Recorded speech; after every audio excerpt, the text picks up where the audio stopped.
आप सभी को मेरे YouTube चैनल में बहुत बहुत स्वागत है। आज हम लोग सेंटेंस चैप्टर का ढासू से ढासू रूल को देखने जा रहे हैं। टॉपिक का नाम है, चैप्टर का नाम है सेंटेंस 1:6। दैट मीन्स 1:6 मतलब किसी भी सेंटेंस का कोई भी सेंटेंस 6 रूप में आ सकते हैं। आप आपको बड़ा बड़ा जूम करके देख सकते हैं, नहीं हो तो मोबाइल को जूम करके देखिए। आप पढ़ते हो, आप नहीं पढ़ते हो, क्या आप पढ़ते हो, क्या आप नहीं पढ़ते हो? आप क्यों पढ़ते हो, आप क्यों पढ़ते नहीं हो, या फिर आप क्यों नहीं पढ़ते हो, सेम चीज है। यानी कोई भी सेंटेंस हम लोग के सामने आता है वो 6 रूप में आता है। Any sentences comes before us in the form of 6।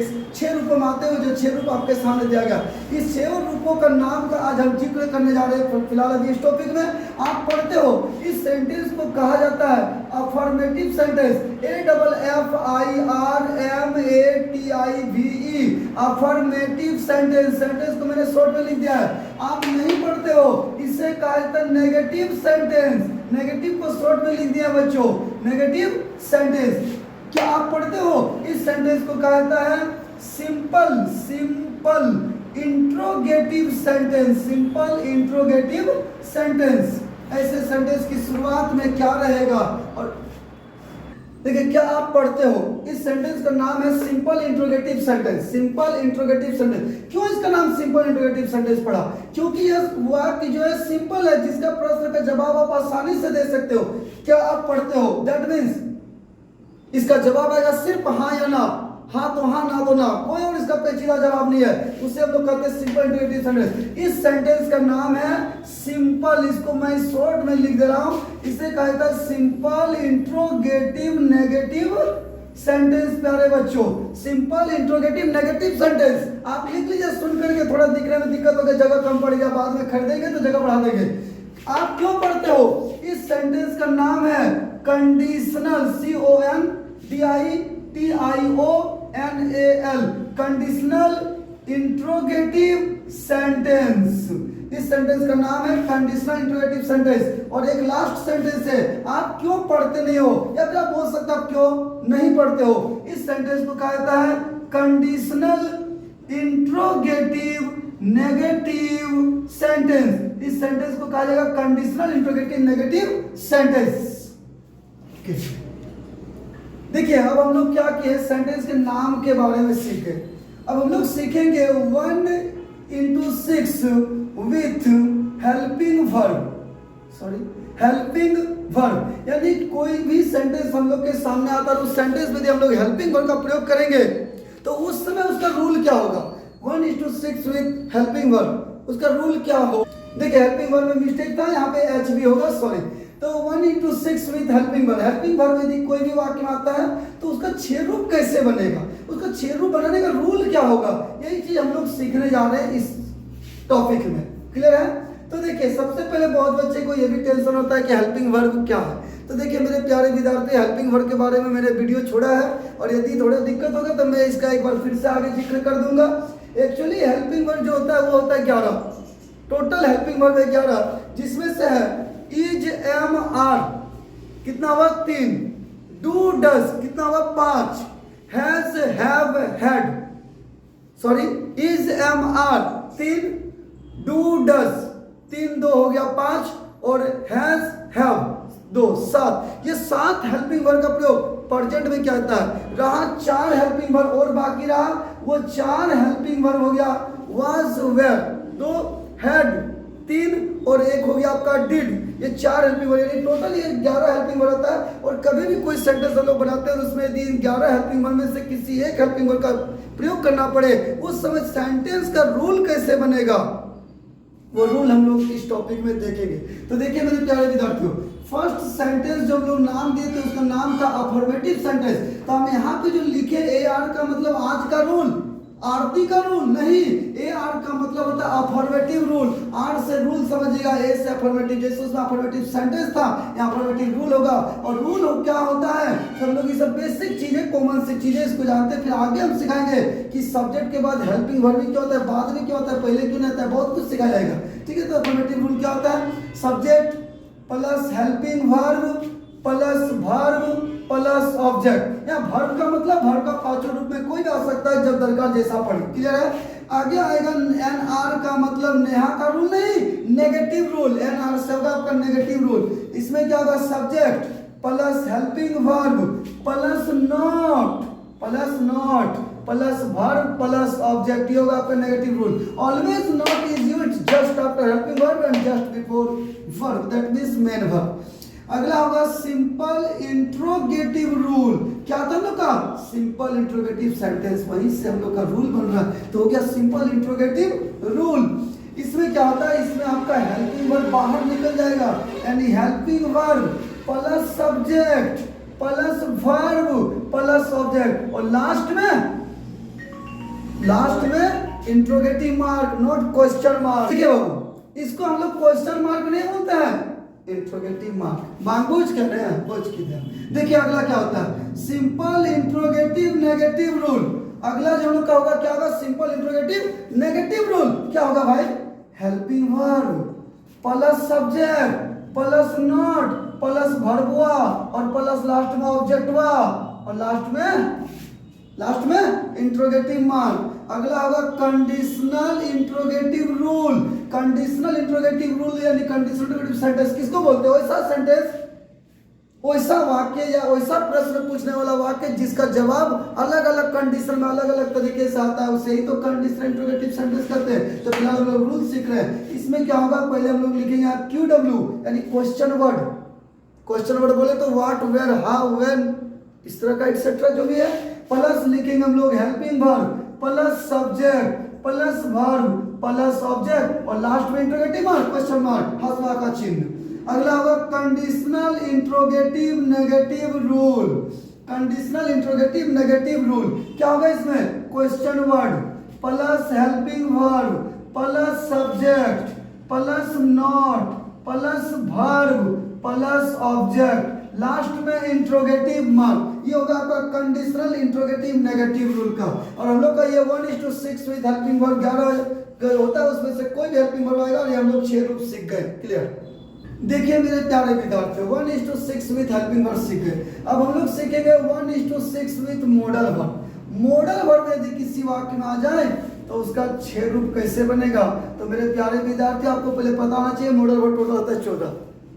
किसी बुक में लिखा गया मॉडल वर्ब होता है 13, ये भी सही है, 14 भी सही है, जिनका जो हिसाब से है। और इस चीज का डिटेल में जानना होगा कि मॉडल वर्ब एक्चुअली 14 होता है कि 13, तो इस चीज का जिक्र मैं आपको मॉडल वर्ब चैप्टर में इसका मैं पूरी तरह से पूरा डिस्क्राइब करके बताऊंगा।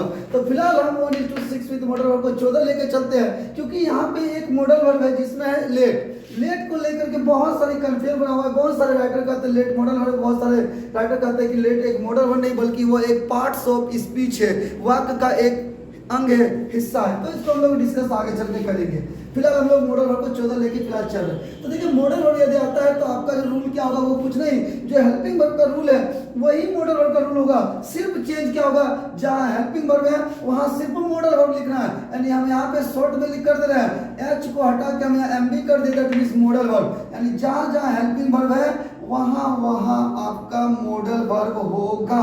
एकदम ध्यान से देखिए, बढ़िया से देखिए, और आप को इस तरह मत मिटाइए, आप खुद से लिखने का प्रयास कीजिए, अभ्यास कीजिए, और आप मेरे चैनल के साथ बने रहिए। मैं धीरे धीरे आपको सब कुछ बताऊंगा। क्या कुछ देखिए मेरे प्यारे विद्यार्थी, बहुत सारा सेंटेंस हम लोग के सामने ऐसा जाता है जिससे मॉडल वर्ब और हेल्पिंग वर्ब दोनों आ जाता है। उस समय रूल कैसे बनाए, तो देखिए हम पहले क्या लिखे, मॉडल वर्ब ना, हम हेल्पिंग वर्ब पहले क्यों नहीं लिखे, क्योंकि जब भी मॉडल वर्ब और हेल्पिंग वर्ब साथ में आएगा, दोनों एक साथ आएगा, तो याद रखिएगा पहले हेल्पिंग वर्ब लिखा जाएगा, सॉरी पहले मॉडल वर्ब रहेगा, फिर बाद में आपको हेल्पिंग वर्ब मिलेगा, इसलिए मैंने इस चीज को लिखा। अच्छा मॉडल वर्ब भी पहले क्यों रहेगा, इसके लिए आपको नेक्स्ट चैप्टर यानी आगे आने वाले चैप्टर में हम लोग सीखेंगे इस चीज को। ठीक है, तो टोटल हेल्पिंग वर्ब और मॉडल वर्ब यदि हम जोड़ते हैं तो टोटल हो जाता है 25। क्यों, क्योंकि मॉडल वर्ब 14 हेल्पिंग वर्ब 11, आप जोड़िए 25 होगा। यानी 25 जो हेल्पिंग वर्ब और मॉडल वर्ब मिल करके है वो दोनों साथ में आता है, तो उनका रूल क्या होगा, तो हम लोग यहाँ बनाएंगे सबसे पहले AR, आज का रूल नहीं भाई, ये रोज का रूल होगा, और AR का मतलब अफर्मेटिव रूल होगा। देखिए subject plus modal verb plus helping verb plus verb plus object, ये होगा आपका अफर्मेटिव रूल। ठीक है नहीं, ठीक है ओके।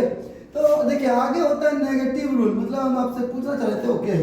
देखिए नेगेटिव रूल आगे क्या होगा, तो नेगेटिव जो होता है ना उसमें क्या होगा, थोड़ा सा देखिए फिर मैं बता रहा हूँ। Subject plus modal verb plus not plus helping verb plus verb plus object. यानी कि हम इसको इस तरह से बोल सकते हैं कि अगर हम नेगेटिव सेंटेंस बनाते हैं जब दोनों आ जाता है कहने का मतलब मॉडल वर्ब हेल्पिंग वर्ब, तो not is always used between modal verb and helping verb. In other language we can also say that not is always used just after modal verb and just before helping verb. अगला होता है simple interrogative rule. इसमें क्या होगा, simple interrogative rule में बाहर निकलता है। प्रश्न आता है क्या सर हेल्पिंग वर्ब और मॉडल वर्ब दोनों निकल जाएगा क्या? नहीं नहीं, कभी नहीं, ऐसा कभी भी नहीं होता। इस भ्रम में ना रहे, बिल्कुल सिर्फ एक निकलेगा और वो निकलेगा बाहर। यानी बाहर का मतलब वो सब्जेक्ट से पहले वो एक ही निकलेगा मॉडल वर्ब, फिर हम लोग आ जाएंगे plus subject plus helping verb plus verb plus object और लास्ट में बक लीजिए। अगला होगा यानी सिंपल कंडीशनल, क्या बोलते हैं इसको, भूल गए हम, खुद ही भूल गए क्या होता है इसको भाई, क्या बोलते हैं इसको, इंट्रोगेटिव वर्ब ना। ओके देखिए सिंपल इंट्रोगेटिव नेगेटिव रूल, अजीब बच्चे आप लोग कुछ बोलते नहीं। देखिए simple interrogative negative rule clear है।